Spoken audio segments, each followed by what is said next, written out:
दोस्तों, आज मैं आपके सामने एक बहुत ही जबरदस्त गुजराती सस्पेंस थ्रिलर मूवी को लेकर आया हूँ। इस मूवी का नाम आप स्क्रीन पर देख सकते हैं। मूवी की स्टोरी एकदम नई है जो आपको कहीं भी बोर होने नहीं देगी। और हाँ, शुरू में कुछ भी प्रिडिक्ट मत करना क्योंकि लास्ट तक आते आते सारी प्रिडिक्शंस फेल हो जाएंगी। खैर, तो अब बिना किसी स्पॉइलर के चलिए शुरू करते हैं आज की ये एक्सप्लेनेशन। लेकिन उससे पहले इस वीडियो को लाइक और चैनल को सब्सक्राइब करना मत भूलना। तो मूवी की शुरुआत होती है अहाना नाम की लड़की से, जिसके पेरेंट्स कहीं बाहर जाने की तैयारी में होते हैं, जबकि उनके साथ घर में अहाना का कजिन युग भी मौजूद होता है। तभी दस्तक होती है वेदिका की, जो अहाना और युग की बेस्ट फ्रेंड है। अब जाने से पहले अहाना का फादर सभी से थोड़ा सख्त लहजे में कहता है कि तुम तीनों जब एक साथ होते हो तो कोई ना कोई शरारत जरूर करते हो। इस बार कोई शरारत नहीं, कहीं आना जाना नहीं और घर में ही रहना। तो इस तरह उनको ऐसा समझाकर पेरेंट्स वहाँ से चले जाते हैं और ये तीनों दिन भर थोड़ा पढ़ाई, थोड़ा गेम्स और चिल करने में बिताते हैं। लेकिन थोड़ी देर बाद वेदिका का बॉयफ्रेंड ईशान वेदिका को कॉल करता है, पर जब ये कॉल बार बार आने लगते हैं तो अहाना इस चीज से इरिटेट होने लगती है। वो कहती है कि जब से तुम यहाँ पर आई हो ये ईशान कॉल पर कॉल किए जा रहा है, थोड़ा हमको भी टाइम दो।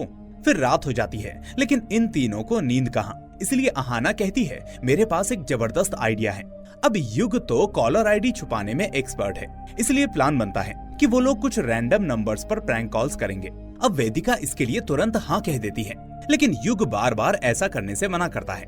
वो कहता है कि नहीं नहीं, मैं नहीं करूंगा। टाइम देखो, 12:30 बज गए हैं और इतनी रात को रैंडम कॉल्स, अगर कंप्लेंट हो गई तो। पर अहाना और वेदिका उसे फोर्स करने लगती हैं कि अरे चलना यार, थोड़ा चिल करो, कितने बोरिंग हो तुम। लेकिन जब युग वापस से मना करता है तो वेदिका कहती है कि ठीक है, हम लोग सिर्फ 2 कॉल्स करेंगे, उसके बाद सो जाएंगे। इस तरह अब युग मान जाता है, क्योंकि उसे पता था कि अगर वो नहीं मानेगा तो वेदिका और अहाना उसका पीछा नहीं छोड़ेंगी। पर तभी वेदिका अहाना से पूछती है कि रैंडम कॉल्स तो कर लेंगे, लेकिन बोलेंगे क्या?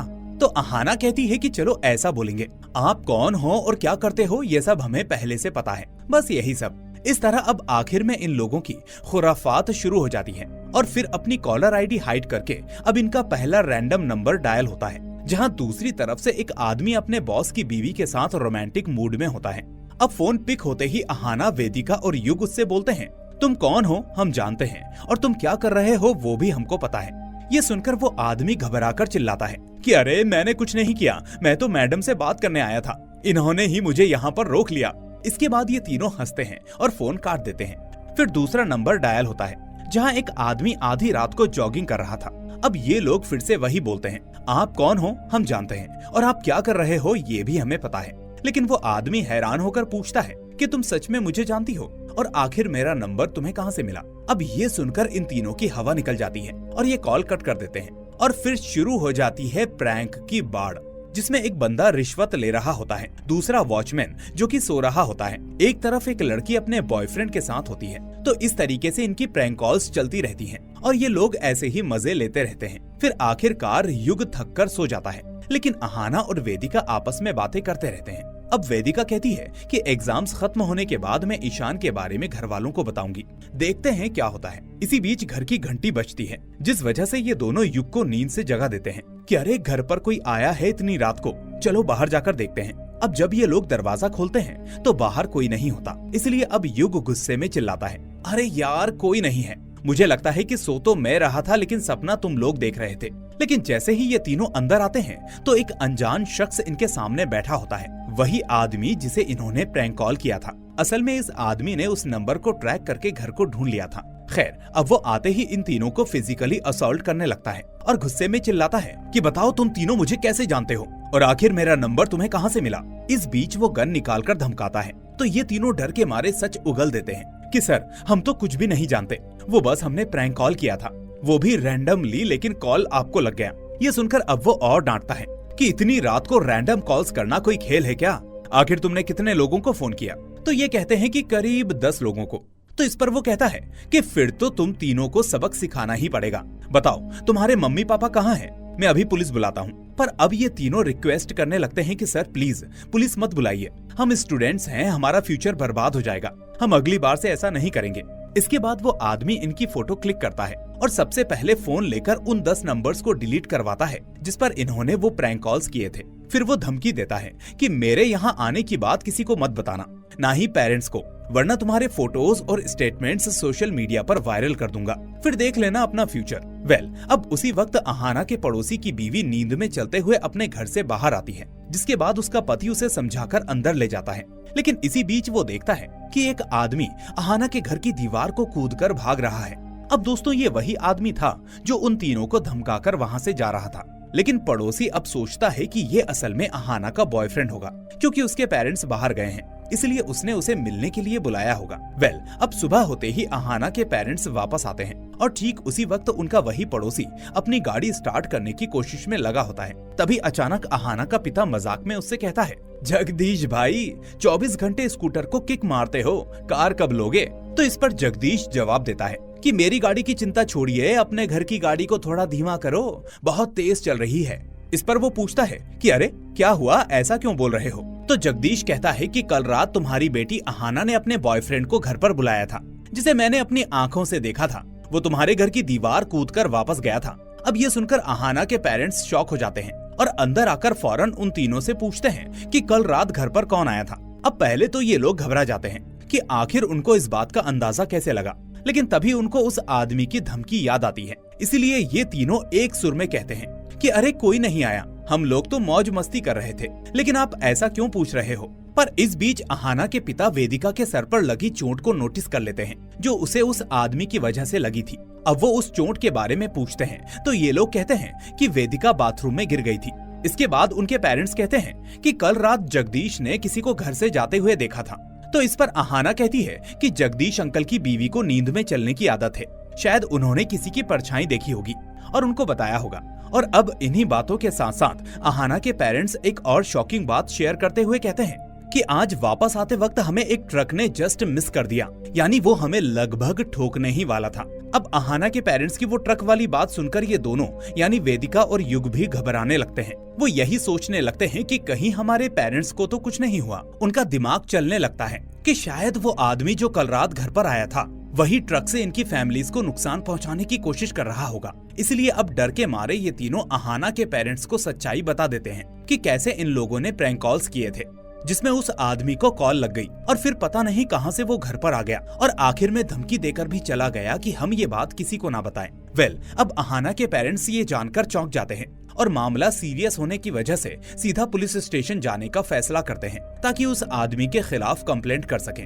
लेकिन अब जैसे ही ये लोग पुलिस स्टेशन पहुंचते हैं तभी आता है एक बहुत बड़ा ट्विस्ट। असल में इन तीनों के सामने वही आदमी मौजूद होता है जो कल इनके घर पर आया था और ये आदमी था एसीपी कनिष्क भारद्वाज। ये देखकर अब तीनों के होश उड़ जाते हैं और ये लोग मन ही मन सोचने लगते हैं कि अरे ये तो पुलिस वाला है, अब कौन बचाएगा हमें। तभी अहाना का फादर कहता है कि अरे तुम तीनों चुप क्यों हो, मैं भारद्वाज सर को अच्छे से जानता हूँ, वो हमारी मदद जरूर करेंगे, इसीलिए तुम लोग कल रात जो कुछ भी हुआ वो सब इनको सच सच बता दो। लेकिन इतने में भारद्वाज अहाना के पेरेंट्स को बाहर भेज देता है और कहता है कि आप लोग बाहर जाइए, मैं इन बच्चों से अच्छे से बात करता हूँ। कभी कभी कुछ बातें बच्चे पेरेंट्स के सामने नहीं बता पाते। तो इस तरह अब जैसे ही अहाना के पेरेंट्स बाहर जाते हैं तो भारद्वाज इन तीनों को वापस से धमकाने लगता है कि मैंने मना किया था, फिर भी तुम लोग इस मामले को लेकर पुलिस स्टेशन आ गए।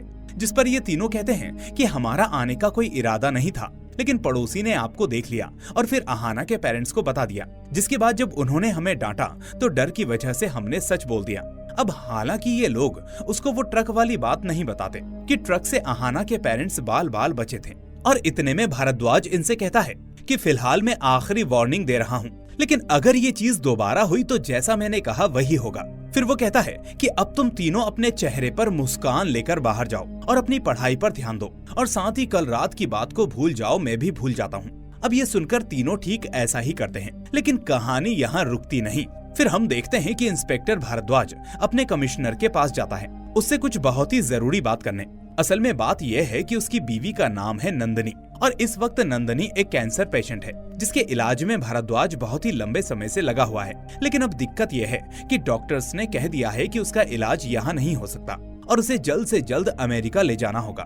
तो इसलिए अब भारद्वाज अपनी जॉब से रिजाइन करने के बारे में सोच रहा होता है और इसी के लिए आज वो बात करने कमिश्नर के पास आया है। लेकिन अब हम देखते हैं कि कमिश्नर उसे मना करने लगता है कि दोबारा सोच लो भारद्वाज, या एक काम करो लंबी लीव ले लो लेकिन रिजाइन मत करो। आखिर इसकी क्या जरूरत है? वैसे भी तुम एक ऑनरेबल ऑफिसर हो, इसलिए तुम्हें ज्यादा सवाल जवाब भी नहीं करना पड़ेगा। पर भारद्वाज अपनी बात पर अड़ा रहता है और कहता है कि नहीं सर, मुझे लीव नहीं चाहिए। दरअसल मैं नंदिनी की पूरी केयर करना चाहता हूँ और अब तक पुलिस की जॉब की वजह से मैं उसे टाइम नहीं दे पाया। आखिर ऐसी नौकरी का क्या फायदा जब एक आदमी की जान ही खतरे में हो। खैर, कमिश्नर उसकी बात को समझता है और उसी वक्त वहाँ पर कैबिन में इंस्पेक्टर अभय भी आ जाता है। अब कमिश्नर उससे भारद्वाज का इंट्रोडक्शन करवाते हुए कहता है कि ये एसीपी भारद्वाज हैं, जो जल्द ही डिपार्टमेंट से रिजाइन करने वाले हैं क्योंकि इनकी बीवी को इलाज की जरूरत है, जिस वजह से इन्हें बाहर जाना होगा। इसलिए मैं चाहता हूँ कि इनके सारे पेंडिंग केसेस को तुम धीरे धीरे अपने पास ट्रांसफर कर लो और आगे से तुम ही इनको हैंडल करना। वहीं दूसरी ओर कॉलेज में वेदिका, अहाना, युग और ईशान आपस में मिलते हैं, जहां ये तीनों ईशान को कल रात की सारी कहानी सुनाते हैं कि इनके साथ क्या क्या हुआ। अब ईशान यहाँ पर इनको गुस्से में डांटता है कि तुम लोगों ने इतना बड़ा कांड कर दिया और मुझे बताया तक नहीं। तो युग कहता है कि जो भी हो, एक बात तो सच है कि वो एसीपी अपनी पावर का गलत यूज कर रहा है। जरूर उसने कोई क्राइम किया होगा जिस वजह से इस तरह लोगों को धमका रहा है और वो उस प्रैंक से इतना डर गया था। तभी वेदिका उसे टोकती है कि छोड़ो यार, हमें क्या लेना देना, हमारे पेरेंट्स सेफ हैं, हम सेफ हैं, बस इतना काफी है। लेकिन इतने में अहाना और युग कहते हैं कि ऐसे कैसे छोड़ दें, कल को अगर उसने हमारे पेरेंट्स को चोट पहुंचा दी तो फिर हम किससे जाकर कहेंगे, क्योंकि कल तो हमने गवाही में झूठ बोल दिया जो भारद्वाज ने बुलवाया। वो दोनों कहते हैं कि उसने कुछ बहुत ही बड़ा क्राइम किया होगा, इसलिए वो इतना घबराया सा है, क्योंकि अगर वो चाहता तो कल वर्दी में भी आ सकता था, लेकिन वो हमसे छुपाना चाहता था कि वो एक पुलिस वाला है, इसलिए वो सादी ड्रेस में घर आया था। अब ईशान भी उनकी बातों पर एग्री करता है और कहता है कि हाँ यार, वो जरूर कुछ कांड में फंसा है, तो चलो इसके बारे में पता करते हैं। मेरे पास एक जबरदस्त आइडिया है। अब हालांकि वेदिका इसके लिए तीनों से मना करती है, लेकिन कोई उसकी नहीं सुनता। इसके बाद हम देखते हैं कि युग और ईशान भारद्वाज का पीछा करना शुरू कर देते हैं कि वो कितनी बजे घर से निकलता है, पुलिस स्टेशन पर कब तक रहता है और उसके बाद कहां कहां जाता है और किस किस से मिलता है। इस तरह अब 2 दिन बाद युग कहता है कि अब हमें उसका टाइम टेबल पता है, लेकिन ये नहीं पता कि वो पुलिस स्टेशन में आखिर क्या करता है, क्योंकि हमें ये भी जानना होगा। इस बीच अब युग ईशान से कहता है कि वो मेरा चेहरा जानता है, इसलिए तू चाय लेकर अंदर जा और पता करने की कोशिश कर कि वो कैसा आदमी है। तो इस तरह अब ईशान चाय के बहाने पुलिस स्टेशन के अंदर जाता है और वहाँ उसे एक कांस्टेबल से पता चलता है कि बहुत ही जल्द भारद्वाज अपनी जॉब से रिजाइन करने वाला है, क्योंकि उसकी बीवी नंदिनी की तबीयत खराब है और उसे उसको लेकर इंडिया से बाहर जाना है। अब ये पता करते ही जैसे ही ईशान बाहर निकलने वाला होता है, तभी इतने में अचानक ईशान की मुलाकात उस इंस्पेक्टर अभय से हो जाती है, जो उससे पूछता है कि तू कौन है और वो दूसरा चाय वाला कहाँ है। अब पहले तो ईशान थोड़ा हड़बड़ा जाता है, लेकिन फिर मैनेज करते हुए कहता है कि आज उसकी तबीयत खराब है सर, इसलिए मैं आया हूँ। खैर, अब सेम टाइम पर पुलिस स्टेशन में शाहीन नाम की एक लड़की आती है, जिसका पति तवरेज मिसिंग होता है और वो लंबे समय से अपने पति के बारे में पता करने की कोशिश कर रही होती है। इसलिए जब वो अभय से उसके पति के बारे में पूछती है तो अभय कहता है कि पुलिस अपनी कोशिश कर रही है, इसलिए जैसे ही कोई अपडेट मिलेगी तो उसको बता देंगे। अब ईशान ये सब देख लेता है और मौका मिलते ही चुपचाप वहाँ से बाहर निकल जाता है। इसके बाद वो बाहर आकर युग को भारद्वाज के बारे में बताता है कि वो बहुत ही जल्द अपनी ड्यूटी से रिजाइन करने वाला है, क्योंकि उसकी बीवी की तबीयत ठीक नहीं रहती, जिस वजह से उसका पूरा समय हॉस्पिटल में ही निकल जाता है और वो अपनी ड्यूटी पर फोकस नहीं कर पाता।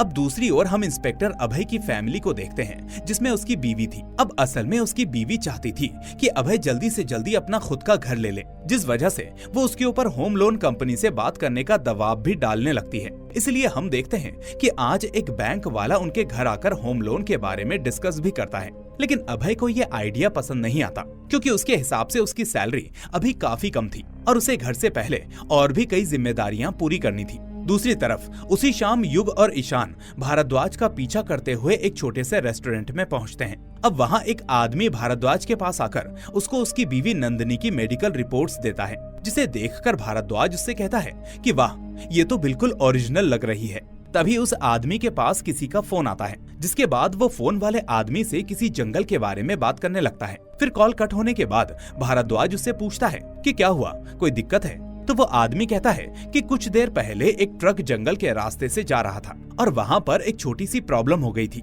लेकिन अब वो सॉल्व हो गई, इसीलिए दिक्कत की कोई बात नहीं। लेकिन फिर हम देखते हैं कि वहाँ से फ्री होने के बाद भारद्वाज खुद उस जंगल की तरफ निकल पड़ता है, जबकि युग और ईशान भी चुपके से उसके पीछे पीछे चल रहे होते हैं। अब ये दोनों इस वक्त यही सोच रहे होते हैं कि आखिर इतनी रात को ये आदमी इस जंगल में कर क्या रहा है। लेकिन हम नोटिस कर पाते हैं कि इस जंगल में भारद्वाज कुछ ढूंढ रहा था। शायद वो वही कांड चेक करने आया है जो उसे उस रिपोर्ट वाले बंदे ने बताया था। इस बीच युग और ईशान उसे छुप छुप कर देखते हैं, जिस वजह से वो कभी इधर भागते हैं तो कभी उधर। तभी युग कहता है कि ये आदमी जरूर कुछ छुपा रहा है, इसलिए हमें इसके घर जाकर सबूत ढूंढने होंगे। फिर अगले दिन इंस्पेक्टर अभय भारद्वाज के पास जाता है और उन पेंडिंग फाइल्स को सौंपते वक्त उस तबरेज के केस के बारे में पूछता है। वही तबरेज जिसकी वाइफ उस दिन पुलिस स्टेशन आई थी जब ईशान चाय वाला बनकर अंदर गया था। अब भारद्वाज उससे कहता है कि मुझे तो उस केस में कोई खास लीड नहीं मिली, मैं कोशिश कर रहा हूँ, बाकी तुम भी अपने हिसाब से देख लो। उधर वेदिका, आहाना, युग और ईशान चुपके से अब भारद्वाज के घर पहुँचते हैं। लेकिन तभी उन्हें पता चलता है कि उसके घर पर तो कोई है ही नहीं, यानी उसकी बीवी भी नहीं। तभी वेदिका एक बार फिर से कहती है कि यार इस झमेले से बाहर निकलो, चलो यहाँ से चलते हैं, ये सब खतरे से खाली नहीं। लेकिन तभी युग कहता है कि चुप रहो, अब यहाँ तक आकर वापस कैसे लौटे? और वैसे भी वो आदमी हमें इतना डरा रहा था, तो हमें भी तो पता चले कि आखिर उसका डर क्या है, जिस वजह से वो उस रात उस प्रैंक कॉल के बाद हमारे घर आ गया था। यहाँ हम नोटिस कर पाते हैं कि ये चारों असल में डुप्लीकेट चाबी और ग्लव्स लेकर वहाँ पर आए थे। तो इस तरह अब ये चुपके से घर में घुसते हैं और जो चीज इन्हें अजीब लगती है वो उसका फोटो क्लिक करने लगते हैं। लेकिन अचानक आहाना को एक प्रेगनेंसी किट मिलती है, वो भी पॉजिटिव रिजल्ट के साथ। पर तभी इन लोगों को पता चलता है कि भारद्वाज घर वापस आ रहा है, इसलिए ये चारों शॉक होकर वहीं घर में अलग अलग जगह पर जाकर छुप जाते हैं। और ऐसा इसीलिए क्योंकि बाहर भागने का टाइम इनके पास था ही नहीं।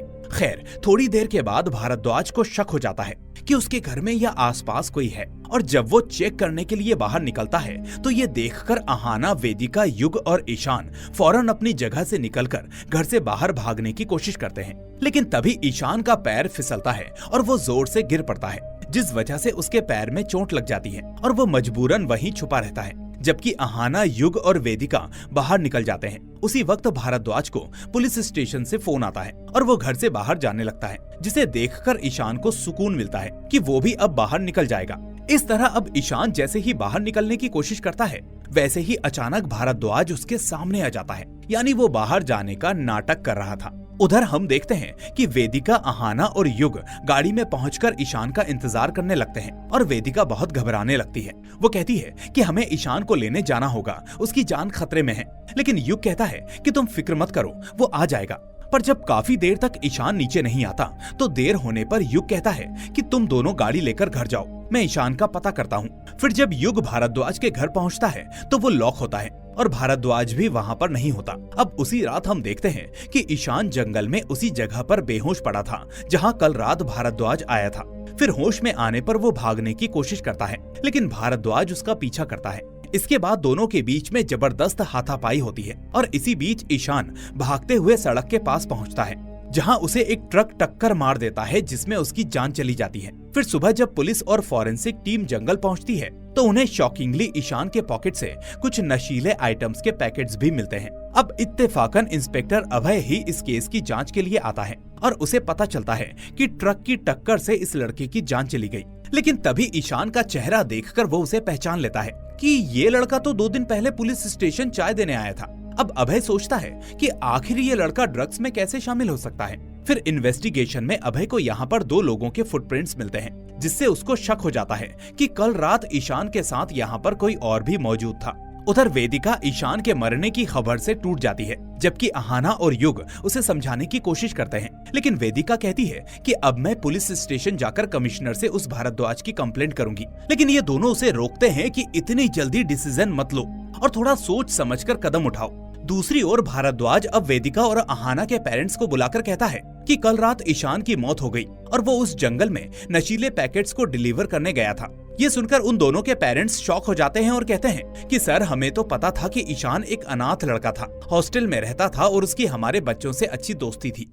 लेकिन सर, ये ड्रग्स वगैरह, इससे हमारे बच्चों का कोई लेना देना नहीं है। तभी भारद्वाज एक झूठे गवाह को लाकर कहलवा देता है कि तबरेज एक बड़ा ड्रग डीलर है जिसके लिए ईशान काम करता था। इस तरह अब ये पेरेंट्स बाहर आकर अपने बच्चों को बहुत डांटते हैं कि किसके साथ दोस्ती की थी तुमने, नशेड़ी था वो, अगली बार ऐसे लोगों से दूर रहना। हालांकि बच्चे उन्हें समझाने की कोशिश करते हैं, लेकिन कोई फायदा नहीं होता। उधर कमिश्नर के पास आकर अभय कहता है कि सर, कि सर मेरी गट फीलिंग है ईशान का ड्रग या तबरेज से कोई लेना देना नहीं है, बल्कि ये एक मर्डर है ना कि एक्सीडेंट।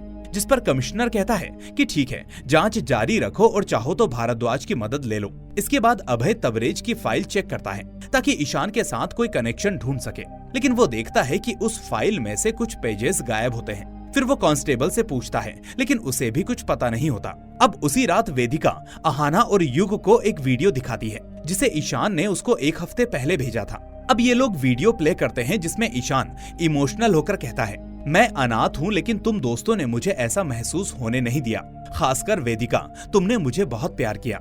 फिर उसी वक्त अभय इन लोगों को फोन करता है कि मुझे तुम तीनों से बात करनी है, इसलिए कल कैफे में मिलते हैं। समय और लोकेशन मैं बता दूंगा जब बुलाऊंगा, लेकिन इस बारे में किसी को मत बताना। इस तरह अब दूसरे दिन कैफे में अभय इन लोगों से पूछता है कि मुझे ईशान के बारे में बताओ। तो ये तीनों कहते हैं कि सर, ड्रग्स और ईशान का कोई कनेक्शन नहीं है, जरूर उसे कोई फंसा रहा है। अब हालांकि ये लोग जानते थे कि भारद्वाज ने ये सब किया होगा, लेकिन डर की वजह से ये उसका नाम नहीं लेते।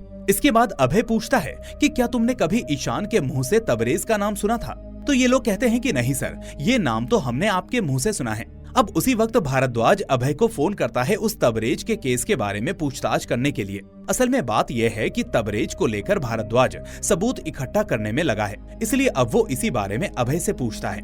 हालांकि अब अभय भारद्वाज से बात तो करता है, लेकिन उसे ये नहीं बताता कि वो इन तीनों के साथ है। खैर, अब फोन रखने के बाद अभय इन तीनों से कहता है कि अगर कुछ पता है तो बता दो, वरना तुम तीनों इस झमेले में फंस जाओगे। लेकिन इसके बावजूद ये तीनों चुप रहते हैं। फिर अगले दिन अचानक भारद्वाज उस तबरेज को पकड़ लेता है और उसका चेहरा ढककर उसे कोर्ट में लाता है, जहां शाहीन यानी तबरेज की बीवी पहले से मौजूद होती है। अब युग, अहाना और वेदिका भी कोर्ट के पास पहुंचते हैं, क्योंकि वो जानना चाहते थे कि आखिर ईशान का तबरेज के केस में क्यों नाम आ रहा है। तभी युग कहता है कि ये तो शाहीन है जिसने अपने पति की मिसिंग कंप्लेंट लिखवाई थी, लेकिन आज जब इसका पति मिल गया तो ये उसे देखकर चुप क्यों रही।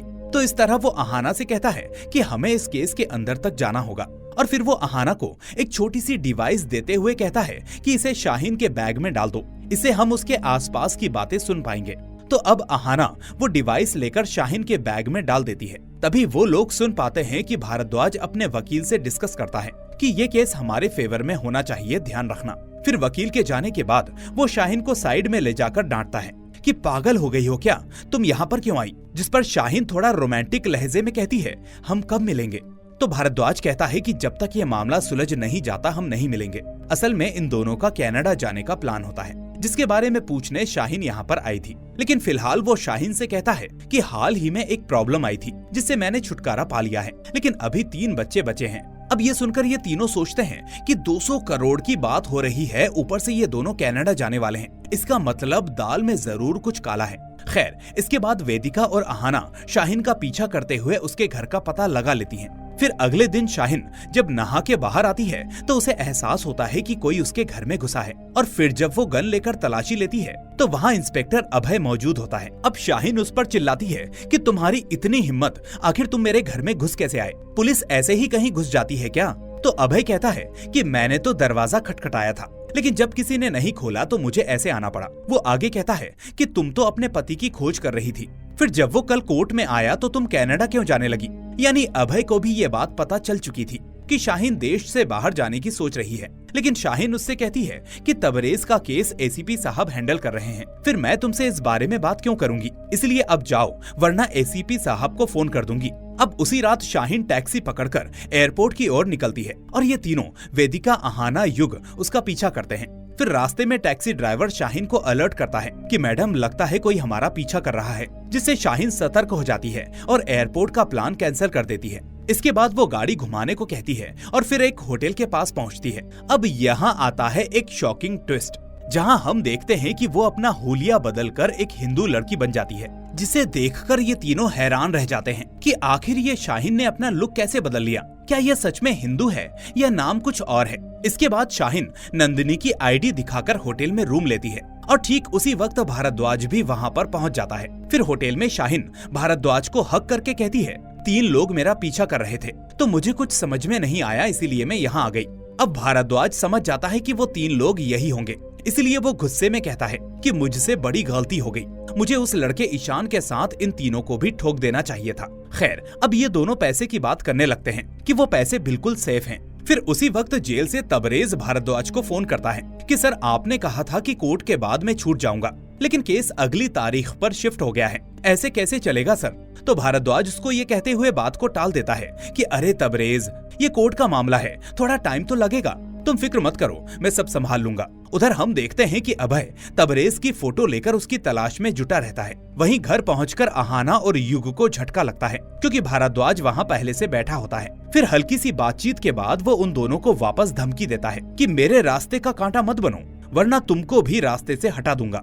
इसके बाद सुबह शाहीन स्विमिंग कर रही होती है और तभी उसके फोन पर एक मैसेज आता है कि तुम अलर्ट हो जाओ क्योंकि तुम्हें कोई मारने आ रहा है। इसी बीच अचानक एक आदमी गन लेकर उसे निशाना बनाता है, लेकिन शाहीन उस हमले से बच जाती है, जिसके बाद वो आदमी भाग निकलता है। फिर उसी वक्त वो स्ट्रेंजर जिसने शाहीन को मैसेज किया था, वो अब उसे एक वीडियो भेजता है जिसमें भारद्वाज उसी आदमी को शाहीन को मारने का ऑर्डर दे रहा था जिसने हाल ही में शाहीन पर हमला किया था। अब ये देखकर शाहीन पूरी तरह से शॉक हो जाती है और उसे समझ में नहीं आता कि ये सब हो क्या रहा है। इधर युग को पता चलता है कि हाल ही में भारद्वाज किसी मेंटल हॉस्पिटल गया था, जहां उसने मरियम नाम से फॉर्म भरा था और उसे वहां भर्ती करवाया था। इसलिए अब ये तीनों हॉस्पिटल पहुंचकर उस मरियम से मिलते हैं, जहां इन्हें लगता है कि ये जरूर उस शाहीन की माँ होगी। अब वो उसे पूछते हैं कि क्या आपकी बेटी का नाम शाहीन है? तो वो लेडी कहती है मेरी बेटी का नाम शाहीन नहीं बल्कि नंदिनी है।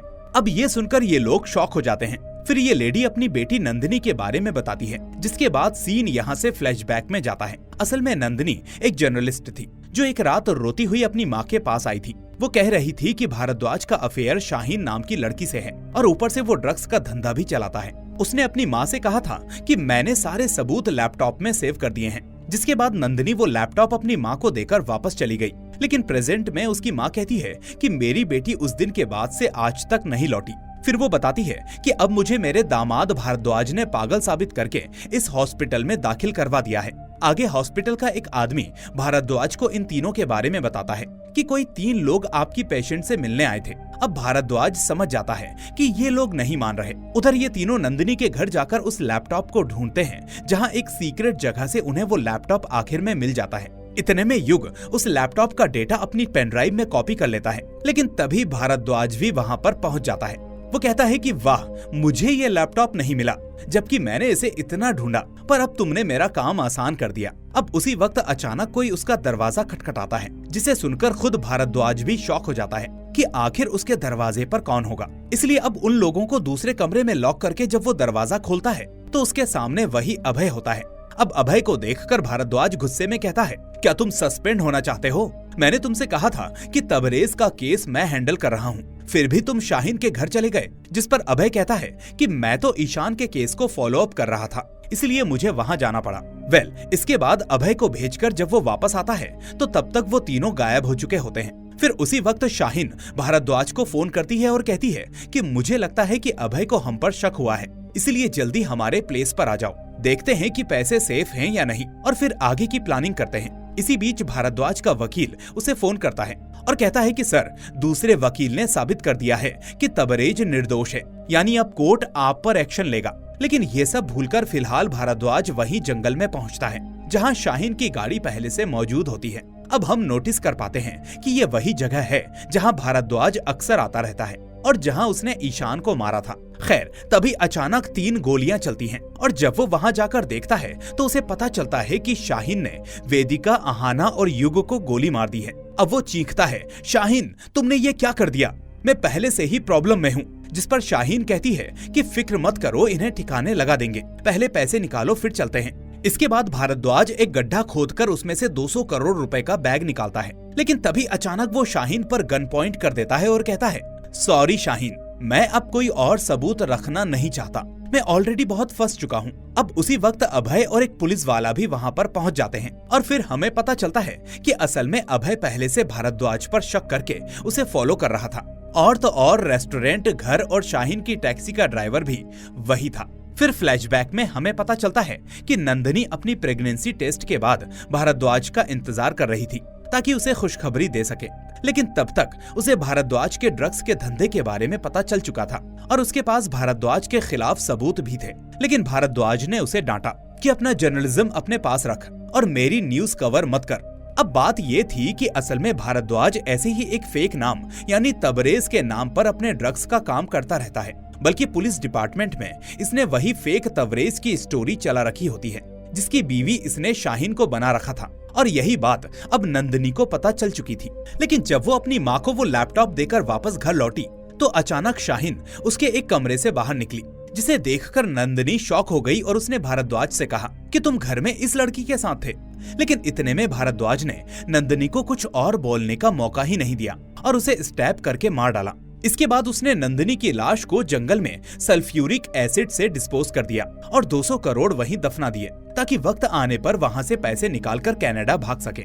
अब प्रेजेंट में ये सब अभय को पता चल चुका था, लेकिन अभी भी भारद्वाज की गन शाहीन के ऊपर पॉइंट थी।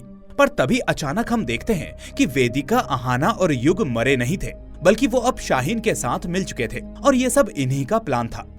अब ये तीनों भारद्वाज को पकड़ लेते हैं, लेकिन अब वो सभी को पैसे का लालच देता है, खासकर अभय को कि घर खरीद लो, तुम्हें लोन की जरूरत नहीं होगी। लेकिन अभय एक ईमानदार ऑफिसर था जो आखिरकार भारद्वाज को शूट करके इस किस्से को यहीं पर खत्म कर देता है और उन पैसों को डिपार्टमेंट में जमा करवा देता है। जबकि शाहीन भारद्वाज के सभी कामों के बारे में गवाही देती है और सरकारी गवाह बनने के बाद उसकी सजा कम हो जाती है। वहीं कुछ दिन बाद अभय को खुशखबरी मिलती है कि उसका होम लोन अप्रूव हो गया है। लेकिन तभी एक स्ट्रेंजर उसे फोन करके कहता है कि तुम कौन हो मुझे सब पता है और तुमने क्या किया है वो भी मैं जानता हूँ।